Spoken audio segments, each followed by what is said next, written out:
Hello student, welcome to study with Shatarupa. আজকের ক্লাসে আমি যেটা পড়াবো সেটা হচ্ছে মেকানিজম অফ নার্ভ ইম্পালস। স্নায়ুর আবেগটা কিভাবে কাজ করে সেটাই আজকে আমরা পড়ব। ক্লাসটা ভীষণ গুরুত্বপূর্ণ, তো স্কিপ না করে একদম শেষ অবধি দেখবে। আর যারা এসএলএসটি মাদ্রাসার জন্য প্রিপারেশন নিচ্ছ তারা অবশ্যই ক্লাসটা দেখবে। তো চলো আজকের ক্লাস তাহলে শুরু করা যাক। তো যেই পদ্ধতিতে স্টুডেন্ট সাইন্যাপসের মধ্যে দিয়ে এই নার্ভ ইম্পালসটা তোমার প্রেরণ হয়, সেই পদ্ধতিটাকে বলা হয় তোমার পরিবহন পদ্ধতি। কেমন? তার মানে যেই পদ্ধতিতে, তাহলে এটা কার থ্রু দিয়ে হয়? সাইন্যাপসের থ্রু দিয়ে হয়। সাইন্যাপসের প্রিসাইন্যাপটিক মেমব্রেন থেকে পোস্ট সাইন্যাপটিক মেমব্রেন। আগের ক্লাসে আমরা পড়েছি এগুলো। তো যেই প্রক্রিয়ায় নার্ভ ইম্পালসটা তোমার সাইন্যাপসের মধ্যে দিয়ে কি হয় না, এক নিউরন থেকে পরবর্তী নিউরনে যায়, তাকেই বলা হয় স্নায়ু আবেগের পরিবহন পদ্ধতি। বোঝা গেল? আরেকবার বলছি, যেই প্রক্রিয়ায় নার্ভ ইম্পালস সাইন্যাপসের মধ্যে দিয়ে এক নিউরন থেকে অপর নিউরনের মধ্যে যায়, তাকেই বলা হয় স্নায়ু আবেগের পরিবহন পদ্ধতি। বোঝাতে পারলাম? এবার আসছি পদ্ধতিটা কিভাবে কাজ করে, মেকানিজমটা কি হয় না, ভালো করে একটু শোনো। হ্যাঁ, নার্ভ ইম্পালসটা মানে স্নায়ু আবেগটা যখন তোমার স্নায়ুর মাধ্যমে সাইন্যাপটিক নবে গিয়ে পৌঁছায়, তখন কি হয় না, তোমার প্রিসাইন্যাপটিক ঝিল্লিতে তোমার ভোল্টেজ গেটেডে ক্যালসিয়াম চ্যানেলটা খুলে যায়। ঠিক আছে? যখন তোমার নার্ভ ইম্পালসটা সাইন্যাপটিক নবে পৌঁছায়, তো সেখানে প্রিসাইন্যাপটিক ঝিল্লিতে যে ভোল্টেজ গেটেড ক্যালসিয়াম চ্যানেলটা আছে সেটা খুলে যায়।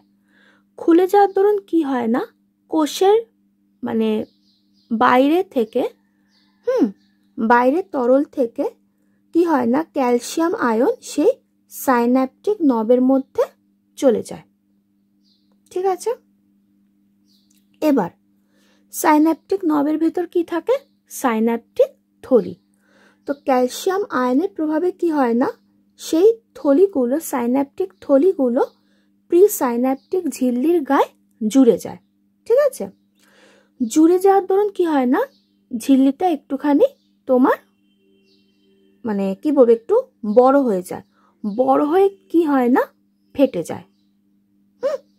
বড় হয়ে সেটা এক্সোসাইটোসিস পদ্ধতিতে ফেটে যায়। ফেটে গিয়ে কি হয় না, সাইন্যাপটিক থলিতে কি আছে? অ্যাসিটাইলকোলিন আছে, আমরা পড়েছি আগের দিন এগুলো। সেই অ্যাসিটাইলকোলিন তখন কোথায় চলে যায়? সাইন্যাপটিক ক্লেফটে চলে যায়। সাইন্যাপটিক ক্লেফটে চলে যায়। ক্লেফটে আসার পর কি হয় না, তাহলে সেটা কোথায় চলে আসছে? এরপর সেটা পোস্ট সাইন্যাপটিক ঝিল্লিতে আসছে। এবার পোস্ট সাইন্যাপটিক ঝিল্লিতে কি কি বসে আছে? রিসেপ্টার। রিসেপ্টার তো গ্রহণ করে ইম্পালসটাকে। তো তারপর তখন সেই অ্যাসিটাইলকোলিনটা সেই রিসেপ্টারের সাথে যুক্ত হয়ে একটা কমপ্লেক্স গঠন করে, যার নাম হচ্ছে অ্যাসিটাইলকোলিন রিসেপ্টার কমপ্লেক্স। এই কমপ্লেক্সটা তৈরি হওয়ার ফলে কি হয় না, পোস্ট সাইন্যাপটিক ঝিল্লির ভেদ্যতাটা বেড়ে যায়। এবার এই যে বেড়ে গেল, এর ফলে কি হয় না, কোষের বাইরের তরল থেকে বাইরের তরল পদার্থ থেকে সোডিয়াম আয়ন ঝিল্লির মধ্যে প্রবেশ করে। আর ঝিল্লিতে কি ছিল? পটাশিয়াম আয়ন ছিল। সেটা তখন ঝিল্লি থেকে বেরিয়ে আসে। তো এর ফলে কি হয় না, একটা তোমার তড়িৎ বিভবের সৃষ্টি হয়। তড়িৎ বিভবের সৃষ্টি হয়, যেটা পোস্ট সাইন্যাপটিক ঝিল্লির ওই অংশটাকে কি করে না, ডিপোলারাইজেশন ঘটায় অংশটার। ঠিক আছে? অংশটাকে উদ্দীপ্ত করে ডিপোলারাইজেশন ঘটায়।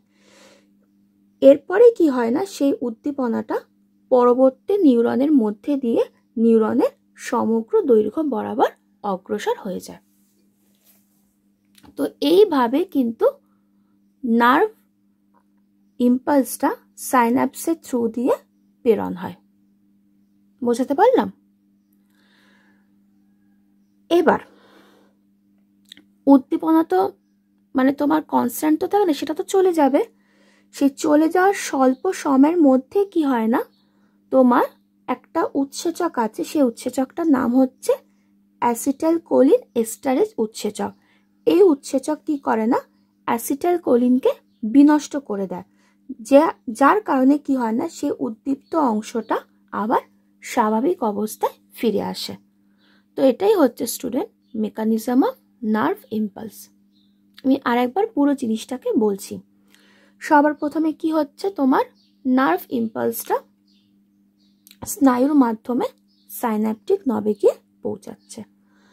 পৌঁছে তো সেখানে তোমার প্রিসাইন্যাপটিক ঝিল্লি আছে, সেই ঝিল্লি পৌঁছানোর পর কি হয় না, সেই ঝিল্লির তোমার ভোল্টেজ গেটেডের ক্যালসিয়াম চ্যানেলটা খুলে যায়।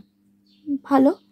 এর ফলে কি হয় না, কোষের বাইরের তরল থেকে ক্যালসিয়াম আয়নগুলো সেই নবের মধ্যে দিয়ে চলে যায়। নবের মধ্যে দিয়ে চলে যাওয়া দরুন ক্যালসিয়াম আয়নের প্রভাবে ওর মধ্যে কি থাকে, সাইন্যাপটিক থলি থাকে। সেই থলিগুলো তখন প্রিসাইন্যাপটিক ঝিল্লির সাথে জুড়ে যায়। জুড়ে যাওয়ার ফলে কি হয় না, সেই ঝিল্লিটা মানে তোমার বড় হয়ে গিয়ে ফেটে যায়। ফেটে গিয়ে সেই থলির মধ্যে কি থাকে, অ্যাসিটাইলকোলিন থাকে। সেই অ্যাসিটাইলকোলিন কি হয় না, সাইন্যাপটিক ক্লেফটে এসে নির্গত হয়। এরপর সেটা পোস্ট সাইন্যাপটিক ঝিল্লিতে আসছে। পোস্ট সাইন্যাপটিক ঝিল্লিতে থাকে কিছু রিসেপ্টর। সেই রিসেপ্টরের সাথে যুক্ত হয়ে তৈরি করে তোমার এইটা অ্যাসিটাইলকোলিন রিসেপ্টর কমপ্লেক্স। এই কমপ্লেক্সটা তৈরি হওয়ার দরুন কি হয় না, পোস্ট সাইন্যাপটিক ঝিল্লির ভেদ্যতাটা বেড়ে যায়। বেড়ে যাওয়ার ফলে কি হয়, কোষের বাইরে তরল থেকে সোডিয়াম আয়ন কোষের মধ্যে প্রবেশ করে। আর কোষের মধ্যে যেই তোমার মানে ঝিল্লির মধ্যে যেই এটা ছিল পটাশিয়াম আয়নগুলো ছিল, সেগুলো ঝিল্লির বাইরে কোষের মধ্যে যে পটাশিয়াম আয়নগুলো ছিল সেগুলো তখন ঝিল্লির বাইরে চলে আসে। এর ফলে তোমার তড়িৎ বিভবের সৃষ্টি হয়।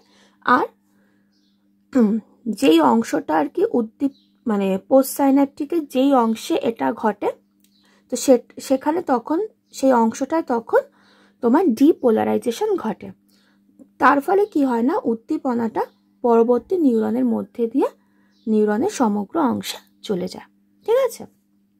তো এই চলে যাওয়ার স্বল্প সময়ের মধ্যেই কি হয় না, তোমার মানে উদ্দীপিত হয়ে যাওয়ার স্বল্প সময়ের মধ্যেই সেই অ্যাসিটাইলকোলিন এস্টারেজ উৎসেচকটা অ্যাসিটাইলকোলিনকে বিনষ্ট করে, যার কারণে আবার সাইন্যাপসের উদ্দীপিত অংশটা স্বাভাবিক অবস্থায় ফিরে আসে। বোঝা গেল? এটাই হচ্ছে তোমার মেকানিজম অফ নার্ভ ইম্পালস। আশা করি বোঝাতে পেরেছি। তো এইগুলোতে একটু মানে একটু তোমাকে ইমাজিনেশন করে নিতে হবে, হ্যাঁ, বা ইউটিউবে কোনো তুমি অ্যানিমেশন দেখে নিতে পারো, তাহলে আরও জিনিসটা ক্লিয়ার হয়ে যাবে। আমার কাছে তো সেরকম অপশান নেই, তাই বলতে পারছি না, ব্যাখ্যাটাই দিলাম। আর আমি যেই কথাগুলো বললাম সেগুলো লিখে নিও, তাহলে সুবিধা হবে।